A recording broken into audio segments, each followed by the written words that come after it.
नमस्कार जोहार, मैं राजू और आप देख रहे हैं 24 झारखंड न्यूज। चलिए जानते हैं झारखंड की सुबह से लेकर शाम तक की तमाम बड़ी खबरों को। हेमंत सोरेन की याचिका पर पीएमएलए कोर्ट में सुनवाई पूरी, फैसला सुरक्षित। पूर्व मुख्यमंत्री हेमंत सोरेन से जुड़े जमीन घोटाले मामले में पीएमएलए की विशेष अदालत में सुनवाई हुई। सुनवाई करीब 1 घंटे तक चली। अदालत ने दोनों पक्षों की दलील सुनने के बाद अपना फैसला सुरक्षित रख लिया।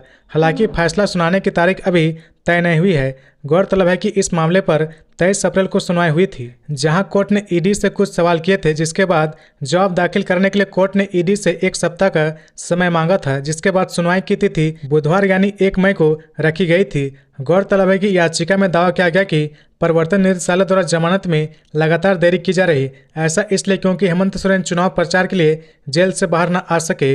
पूर्व सीएम द्वारा दायर याचिका में बताया गया कि वह इस समय झारखंड मुक्ति मोर्चा के अध्यक्ष के रूप में काम कर रहे, जो कि इंडिया गठबंधन की सहयोगी है। उन्होंने कहा कि लोकसभा चुनाव को देखते हुए इस समय पार्टी के चुनाव प्रचार में शामिल होने की बड़ी आवश्यकता है। आगे बताया गया कि अगर याचिकाकर्ता को चुनाव अभियान में भाग लेने के लिए तत्काल रिहा नहीं किया जाता है तो केंद्र सरकार अपनी इस रणनीति में सफल हो जाएगी, जिस पर 23 अप्रैल को सुनवाई के दौरान ईडी से कोर्ट ने जवाब देने के लिए ईडी को 1 और सप्ताह का समय दिया गया। बता दें कि जमीन घोटाले मामले में ईडी ने हेमंत सोरेन को 31 जनवरी 2024 को गिरफ्तार किया था। इसके बाद 15 दिनों की न्यायिक हिरासत के बाद हेमंत सोरेन को जेल भेज दिया गया। फिलहाल हेमंत सोरेन रांची के बिरसा मुंडा केंद्रीय कारा में बंद हैं।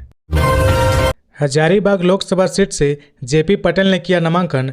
हजारीबाग लोकसभा सीट से जेपी पटेल ने नामांकन दाखिल कर दिया है। इस दौरान मंत्री सत्यानंद भोक्ता, प्रदेश अध्यक्ष राजेश ठाकुर मौजूद रहे।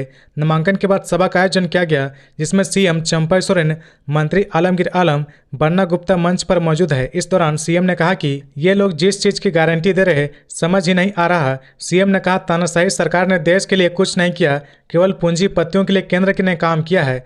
14 लोकसभा में हमारी जीत पक्की है। इस दौरान यशवंत सिन्हा भी मौजूद रहे। बता दें कि हजारीबाग में 20 मई को चुनाव होना है। जेपी पटेल के सामने भाजपा प्रत्याशी मनीष जायसवाल होंगे। इसके साथ ही झारखंडी भाषा खतियान संघर्ष समिति के प्रत्याशी संजय मेहता भी चुनावी मैदान में जेपी पटेल को टक्कर देने के लिए खड़े हैं। गिरिडीह से झारखंडी भाषा खतियान संघर्ष समिति प्रत्याशी जयराम महतो की हो सकती गिरफ्तारी, इस मामले में वारंट जारी।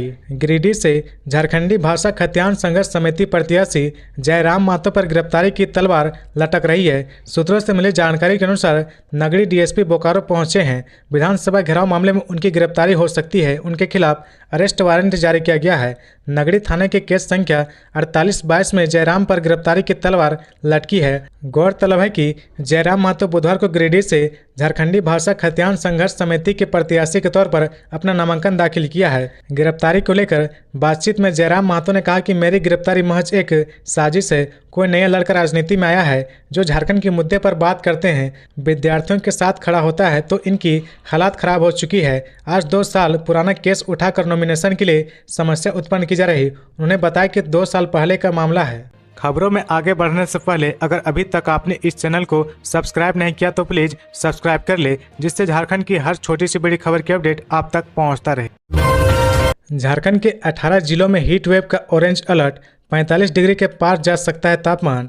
मौसम विभाग ने आज झारखंड के कई जिलों में हीट वेव का ऑरेंज अलर्ट जारी किया है। हीट वेव का राज्य के जिन हिस्सों में सबसे ज़्यादा खतरा है उसमें राज्य के पश्चिमी सिंहभूम, पूर्वी सिंहभूम, सरायकेला खरसावां, बोकारो, धनबाद, देवघर, जामताड़ा, दुमका, पाकुड़, गोड्डा और साहिबगंज शामिल है। इन इलाकों में मौसम विभाग ने अधिक सतर्क रहने की अपील की है। राज्य के इन 12 जिलों में बढ़ती गर्मी और हीट वेव का सबसे ज़्यादा खतरा है। वहीं 6 जिलों में लू को देखते हुए येलो अलर्ट भी जारी किया गया है। बढ़ती गर्मी को देखते हुए जिन इलाकों में अलर्ट जारी किया गया उसमें गढ़वा, चतरा, पलामू, रांची, रामगढ़ और खूंटी शामिल है। पिछले 24 घंटे की बात करें तो 47.1 डिग्री के साथ बहरागोड़ा सबसे गर्म रहा।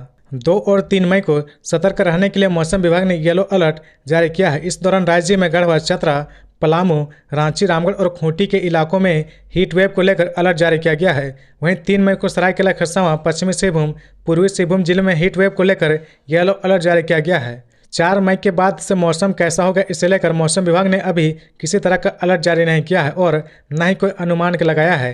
राज्य में 1 मई से लेकर 4 मई तक अधिकतम तापमान 40 डिग्री के पार और न्यूनतम तापमान 26 डिग्री सेल्सियस से कम रहने की संभावना है।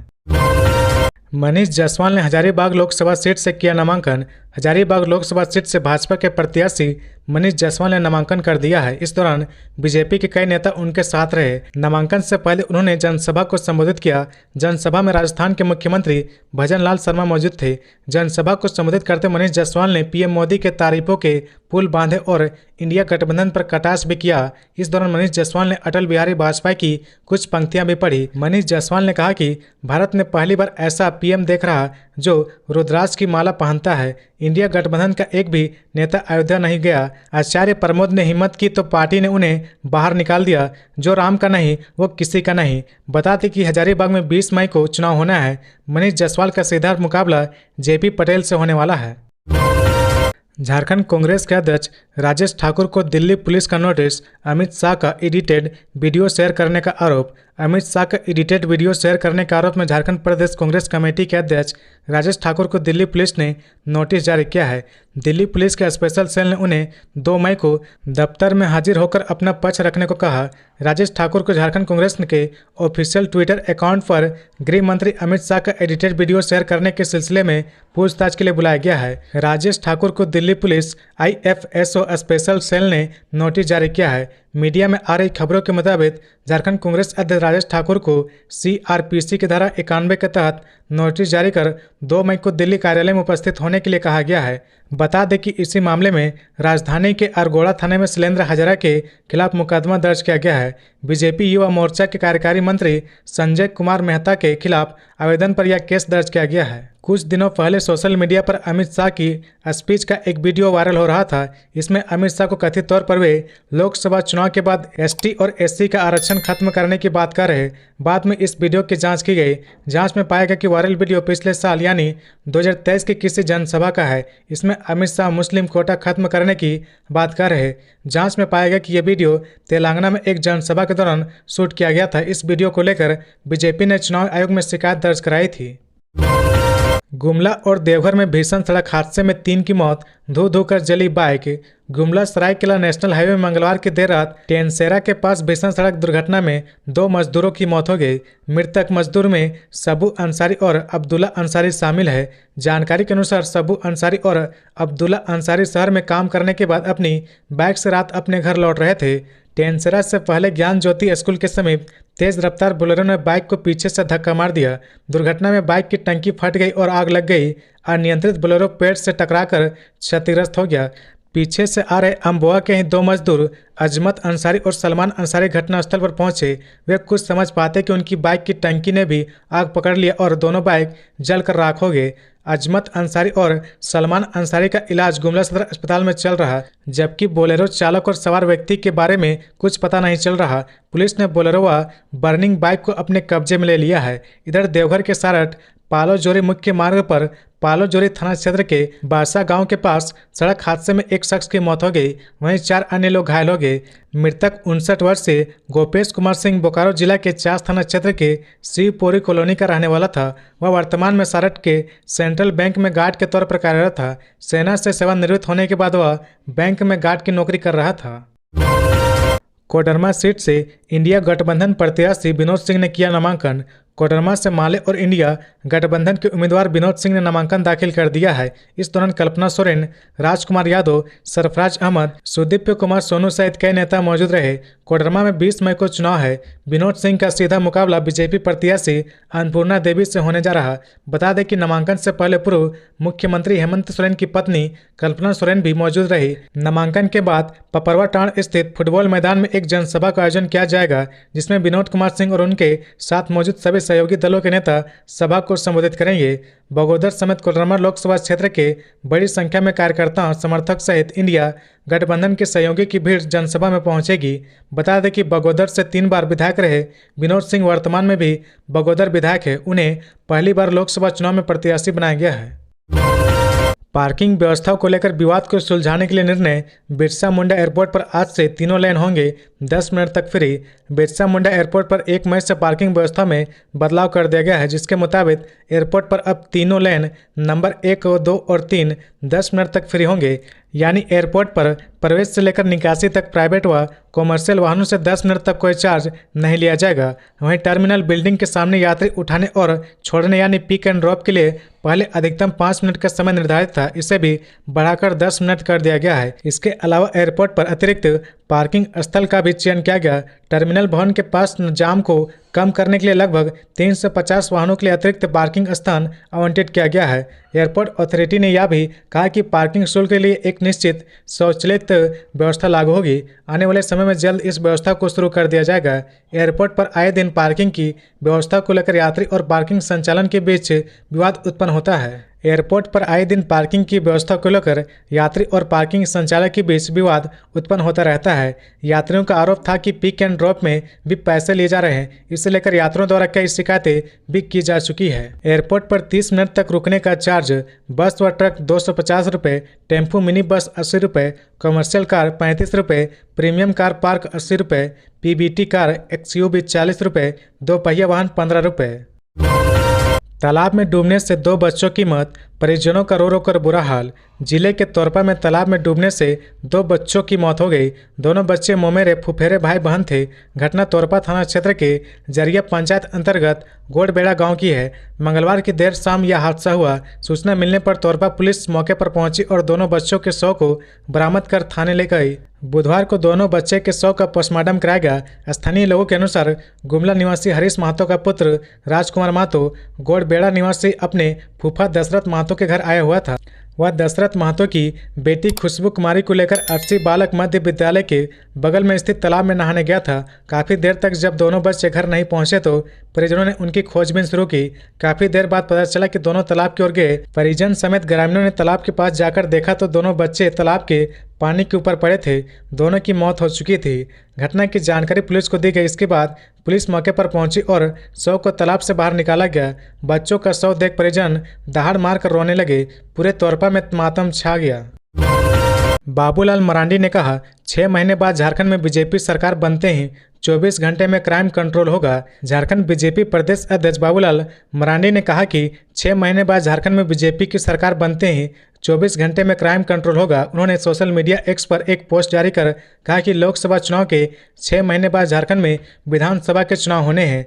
राज्य में बीजेपी की सरकार बनते ही 24 घंटे के अंदर अपराध पर अंकुश लगाएंगे। झामुमो कांग्रेस द्वारा पोषित गुंडों माफियाओं को करारा सबक सिखाया जाएगा। इसमें किसी तरह की लापरवाही नहीं बरती जाएगी। वहीं धनबाद में ठुल्लू महतो के नामांकन के अवसर पर मरांडी ने कहा कि इस बार के चुनाव में पिछली बार की तुलना में अधिक वोट से ठुल्लू महतो को विजय बनाना है। इस गर्मी और विपक्ष के चुनौती को भी स्वीकार करना है। देश के प्रधानमंत्री नरेंद्र मोदी के रहने पर सरहद की सुरक्षा मजबूत हुई है। आम लोग भयमुक्त होकर जीवन बसर कर रहे। धनबाद शहर में आज लोग भयभीत हैं। यहाँ से आए दिन हत्या की खबर आती है, रंगदारी मांगने की खबर आती है। जनता को इतना विश्वास दिलाता हूँ कि राज्य में 6 महीने बाद बीजेपी की सरकार बनने पर धनबाद में चल रहा गुंडागर्दी को रातों रात से खत्म कर दिया जाएगा। मरांडी ने आगे कहा कि आम जनता के सहयोग से ही यह संभव हो सकेगा। इसकी शुरुआत लोकसभा चुनाव से करनी है। बीजेपी की सरकार बनने पर राज्य का विकास होता है, जनता का विकास होता है। इंडिया गठबंधन की सरकार बनने पर लोग अपना विकास करते हैं, परिवार का विकास करते हैं। देश के लिए, गरीबों के लिए, राज्य के विकास के लिए बीजेपी को वोट दे। देश में नरेंद्र मोदी को फिर से बनाने के लिए वोट दे। बूथ अवेयरनेस फोरम करेगा मतदाताओं को जागरूक। जानिए आयोग की क्या है तैयारी। 5वें चरण में झारखंड के चतरा, कोडरमा और हजारीबाग में होने वाले चुनाव को लेकर नामांकन की प्रक्रिया जारी है। अब तक इन सीटों पर 14 प्रत्याशियों के द्वारा नामांकन भरा जा चुका है। अपर मुख्य निर्वाचन पदाधिकारी नेहा अरोड़ा ने जानकारी देते हुए कहा कि इन सीटों पर नामांकन की अंतिम तिथि 3 मई तक है। यहाँ 20 मई को सुबह 7 बजे से शाम 5 बजे तक मतदान होगा। बात यदि गांडे विधानसभा उपचुनाव की करें तो अब तक 2 प्रत्याशियों ने नामांकन दाखिल किया है। 6ठे चरण में होने वाले चुनाव को लेकर अब तक 12 नामांकन 8 प्रत्याशियों के द्वारा दाखिल किए गए हैं। गिरिडीह, धनबाद, रांची और जमशेदपुर में इस चरण में चुनाव होने हैं, जिसके लिए 6 मई तक नामांकन पर्चा भरा जाएगा। चुनाव आयोग ने आंकड़ों के मुताबिक राज्य भर में लोकसभा चुनाव को ध्यान में रखते हुए चलाए जा रहे अभियान के तहत 30 अप्रैल तक 71 करोड़ 11 लाख के अवैध सामान जब्त किए गए हैं, जिसमें 29 अप्रैल को 1 करोड़ 13 लाख का सामान और कैश शामिल है। अपर मुख्य निर्वाचन पदाधिकारी नेहा अरोड़ा ने स्वीप के तहत चलाए जा रहे कार्यक्रम की जानकारी देते हुए कहा कि आयोग का उद्देश्य यह है कि ज़्यादा से ज़्यादा मतदान हो। इसके लिए कई कदम उठाए गए हैं। 4 मई को झारखंड आएंगी वित्त मंत्री निर्मला सीतारमण। केंद्रीय वित्त मंत्री निर्मला सीतारमण 4 मई को झारखंड आने वाली है। सूत्रों से मिली जानकारी के अनुसार सीतारमण यहां झारखंड चैम्बर ऑफ कॉमर्स द्वारा आयोजित एक कार्यक्रम में शिरकत करेंगी। प्रधानमंत्री नरेंद्र मोदी 4 मई को पलामू में चौथी बार जनसभा को करेंगे संबोधित। सुबह 9 बजे शुरू होगा। प्रधानमंत्री नरेंद्र मोदी 4 मई को चौथी बार पलामू में जनसभा करेंगे। प्रधानमंत्री नरेंद्र मोदी का कार्यक्रम 4 मई को सुबह 9 बजे से शुरू हो जाएगा। 9:30 बजे से प्रधानमंत्री जनसभा को संबोधित करेंगे। प्रधानमंत्री के कार्यक्रम को लेकर पलामू जिला प्रशासन और भारतीय जनता पार्टी ने तैयारियां शुरू कर दी है। पलामू के चियांकी के हवाई अड्डा पर कार्यक्रम निर्धारित किया गया है। प्रधानमंत्री के कार्यक्रम को लेकर एसपीजी की टीम पलामू पहुंच चुकी है और पलामू डीसी और एसपी के साथ बैठक भी कर चुकी है। चियांकी हवाई अड्डा पर प्रधानमंत्री के कार्यक्रम को लेकर मंच को तैयार किया जा रहा। चियांकी हवाई अड्डा के मैदान से ही प्रधानमंत्री जनसभा को संबोधित करेंगे। भाजपा नेता विजय ओझा ने बताया कि प्रधानमंत्री का कार्यक्रम सुबह 9 बजे शुरू हो जाएगा। उनके कार्यक्रम को लेकर 15 एंट्रेंस गेट बनाए गए हैं, जबकि कार्यक्रम स्थल को 4 सेक्टर में बांटा गया है। उन्होंने बताया कि कार्यक्रम को लेकर आमंत्रण भेजा जा रहा। उन्होंने बताया कि लाखों की संख्या में जनसभा में लोग भाग लेंगे और प्रधानमंत्री को सुनेंगे। प्रधानमंत्री नरेंद्र मोदी पलामू के चियांकी हवाई अड्डा पर चौथी बार दौरा करने वाले हैं। 2014 में जब नरेंद्र मोदी को प्रधानमंत्री पद का उम्मीदवार घोषित किया गया था तो उस दौरान भी उनकी जनसभा हुई थी। 2019 में प्रधानमंत्री नरेंद्र मोदी ने 2 बार पलामू में जनसभा को संबोधित किया था। 2024 में नरेंद्र मोदी एक बार फिर जनसभा को संबोधित करने वाले हैं। देवघर कॉलेज परिसर में मिली युवक का शव, बोरे में बंद कर कुएं में फेंका गया है शव। देवघर कॉलेज परिसर में एक अज्ञात युवक का शव मिला है। जानकारी के मुताबिक नगर थाना क्षेत्र अंतर्गत देवघर कॉलेज परिसर स्थित एक कुएं में एक बोरे में बंद कर शव फेंकी हुई मिली है। इस घटना की सूचना सबसे पहले स्थानीय लोगों को मिली।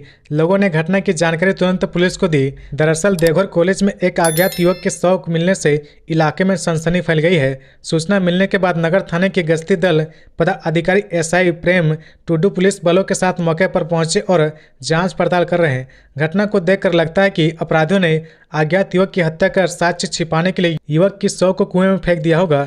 युवक का शव बोरे में बंद कर कुएं में फेंकने से पता चलता है कि पहले उसकी हत्या की होगी और फिर उसे बोरे में बंद कर कुएं में फेंक दिया गया। पुलिस मामले की जांच में जुटी है। पुलिस शव को बाहर निकालने का प्रयास कर रही। हालांकि मृतक युवक की पहचान अभी तक नहीं हो सकी है। शव की जांच हो जाने के बाद मृतक की पहचान और मरने के कारणों का पता चल जाएगा। इस घटना के बाद इलाके में सनसनी फैल गई है।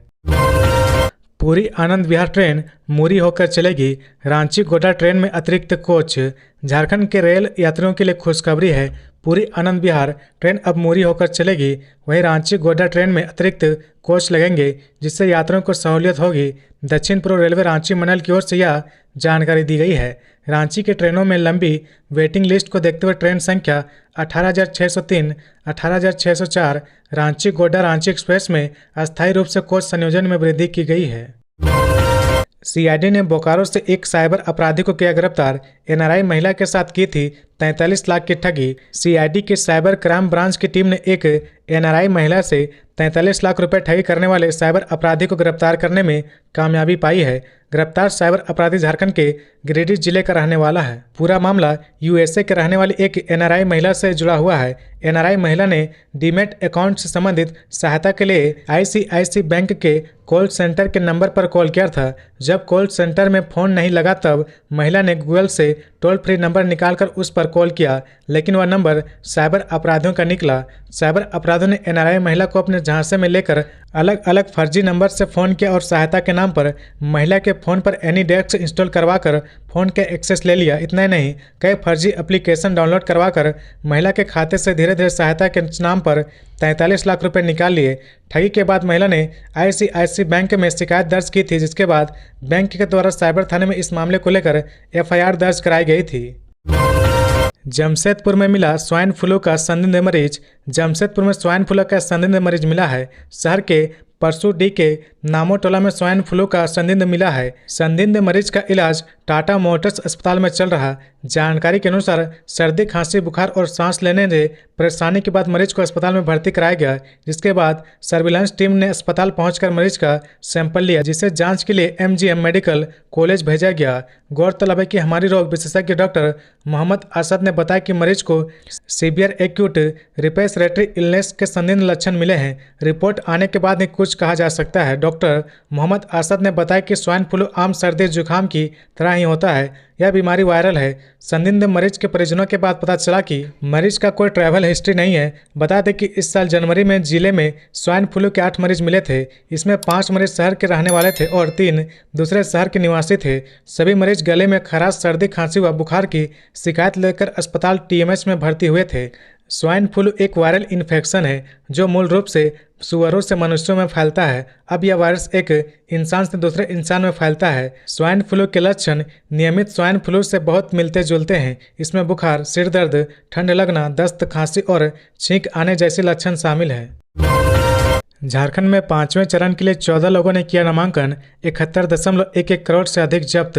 लोकसभा चुनाव के 5वें चरण के लिए अब तक 14 लोगों ने नामांकन दाखिल कर चुके हैं। दूसरी ओर निर्वाचन आयोग ने वोटरों को लुभाने की कोशिशों के खिलाफ कार्रवाई जारी रखी है। झारखंड में अब तक 71.11 करोड़ रुपए से अधिक जब्त किए गए हैं। 817 आर्म्स लाइसेंस रद्द किए गए हैं। झारखंड की उप मुख्य निर्वाचन पदाधिकारी नेहा अरोड़ा ने यह जानकारी दी है। झारखंड के 10 लाख मजदूर देश के कोने कोने में बहाते हैं पसीना। श्रमिक संगठनों के पास से ऐसी शिकायतें। देश को गढ़ने और संवारने में मजदूर पसीना बहाते हैं। आज इस विशेष दिवस पर हम अपने प्रवासी मजदूर भाइयों को याद कर रहे हैं। 2 शाम की रोटी व परिवार के लिए मजदूर देश के अलग अलग हिस्सों में काम करते हैं। देश के महानगरों व शहरों में अपने श्रम और कौशल के बल पर अपना परिवार चलाते हैं। झारखंड के गिरिडीह, बोकारो, हजारीबाग, गुमला, चतरा, पलामू, गोड्डा, पाकुड़ सहित कई जगहों के हजारों मजदूर देश के अलग अलग शहरों में काम कर रहे हैं। झारखंड के इलाके में प्रवासी मजदूर और इनके परिवार प्रभावशाली है। प्रवासी मजदूर झारखंड में राजनीतिक का एजेंडा भी बनते हैं। सरकार ने भी प्रवासी मजदूरों के लिए कल्याणकारी योजना बनाई है। कोरोना महामारी में झारखंड ने प्रवासी मजदूरों की पीड़ा देखी। मजदूरों के लिए यह दौर सबसे भयावह था। सैकड़ों किलोमीटर पैदल चलकर पहुंच रहे थे। तपती गर्मी में अपने परिवार तक पहुंचने के लिए बेचैन थे। स्कूल, सामुदायिक भवन, बस स्टैंड से लेकर पेड़ के नीचे दिन रात काटे। कोरोना काल में 10 लाख से ज़्यादा प्रवासी मजदूरों ने सरकार से हेल्पलाइन नंबर पर मदद की गुहार लगाई थी। झगड़ा सुलझाने गई महिला की पीट कर ली जान। गढ़वा जिले के मंझीआंव थाना क्षेत्र के बूढ़ी खाड़ गांव के भदई टोला में पति पत्नी के आपसी झगड़े को सुलझाने गई अधेड़ महिला को पति पत्नी ने मिलकर पीट दिया। इससे वह बेहोश हो गई। उसे परिवार के लोगों ने रेफरल अस्पताल लाया, जहां डॉक्टरों ने महिला को मृत घोषित कर दिया। महिला की पहचान रामसूरत पासवान की 55 वर्षीय पत्नी उर्मिला देवी के रूप में हुई है। घटना के बारे में मृतका के पुत्र चंदन कुमार ने बताया कि उसके घर के बगल में ही बली पासवान का लड़का आनंद पासवान एवं उसकी पत्नी प्रतिमा देवी झगड़ा कर रहे थे। इसी बीच उनका मौसेरा भाई लव कुमार पति पत्नी को समझाने गया। इस पर दोनों लव कुमार को ही पीटने लगे। लव को पीटता देख उसकी मौसी उर्मिला देवी उसे बचाने गई। इसके बाद वह गुस्से में आकर आनंद पासवान एवं उसकी पत्नी प्रतिमा देवी ने अधेड़ महिला को हाथ मरोड़कर जमीन पर पटक दिया। इससे वह बेहोश हो गई। इधर अस्पताल लाते हैं डॉक्टरों ने उसे मृत घोषित कर दिया। इधर घटना की सूचना पाकर थाना प्रभारी आकाश कुमार के निर्देश पर एसआई चंदन प्रधान ने परिजनों का बयान लेकर शव को पोस्टमार्टम के लिए गढ़वा भेज दिया। 7 मई को राजमहल संसदीय सीट पर नामांकन करेंगे लोबिन हेम्ब्रोम। निर्दलीय प्रत्याशी के तौर पर हैं मैदान में। झारखंड मुक्ति मोर्चा के वरीय नेता और बोरियो विधानसभा क्षेत्र से विधायक लोबिन हेम्ब्रोम निर्दलीय प्रत्याशी के रूप में राजमहल संसदीय सीट से 7 मई को नामांकन करेंगे। उन्होंने इंडिया गठबंधन के प्रत्याशी के रूप में लगातार तीसरी बार विजय हांसदा को मौका देने से नाराज होकर निर्दलीय प्रत्याशी के तौर पर चुनाव लड़ने का निर्णय किया था। विजय हांसदा के नाम का ऐलान होने के दूसरे ही दिन प्रेस कॉन्फ्रेंस कर लोबिन हेम्ब्रोम ने राजमहल में निर्दलीय प्रत्याशी के रूप में उतरने का ऐलान कर दिया था। लोबिन हेम्ब्रोम का तर्क है कि जनता में मौजूदा सांसद के प्रति नाराजगी है। उन्होंने पार्टी को आगाह किया था। झारखंड हाईकोर्ट ने बंद खदानों को लेकर अपनाया कड़ा रुख। बी सीसल से पूछा यह सवाल। झारखंड हाईकोर्ट ने बी सीसल की बंद पड़ी खदानों से अवैध खनन को लेकर दायर जनहित याचिका पर सुनवाई की। जस्टिस उदित नारायण प्रसाद व जस्टिस अरुण कुमार राय की खंडपीठ ने पक्ष सुनने के बाद मौखिक रूप से पूछा कि धनबाद क्षेत्र में बंद पड़ी खदानों से अवैध खनन कैसे हो रहा। अवैध खनन में कई लोगों की जान चली गई है। अवैध खनन को रोकने के लिए क्या कार्रवाई की गई। खंडपीठ ने बी सीसल को शपथ पत्र के माध्यम से जवाब दायर करने का निर्देश दिया। मामले की अगली सुनवाई के लिए खंडपीठ ने 15 मई की तिथि निर्धारित की। इससे पूर्व प्रार्थी की ओर से खंडपीठ को बताया गया कि बी सीसल के धनबाद क्षेत्र में एक वर्ष 2022 में अवैध खनन के कारण एक ही दिन 23 लोगों की मौत हो गई। इस तरह की दुर्घटना को लेकर प्राथमिकी भी दर्ज होती है, लेकिन मृतक के परिजनों को मुआवजा नहीं मिलता। प्रार्थी ने मामले की जांच करने तथा अवैध खनन को रोकने की मांग की। प्रार्थी विजय कुमार झा ने जनहित याचिका दायर की है। तो ये थी आज की झारखंड की टॉप बड़ी खबरें। इसी तरह झारखंड की हर छोटी सी बड़ी खबर देखने के लिए आप हमारे चैनल 24 झारखंड न्यूज को सब्सक्राइब करके बेल आइकन प्रेस कर ले, जिससे झारखंड की हर छोटी सी बड़ी खबर की अपडेट आप तक पहुंचता रहे। तो आज के लिए बस इतना ही। हमें दीजिए इजाजत, फिर मिलते हैं नेक्स्ट न्यूज में।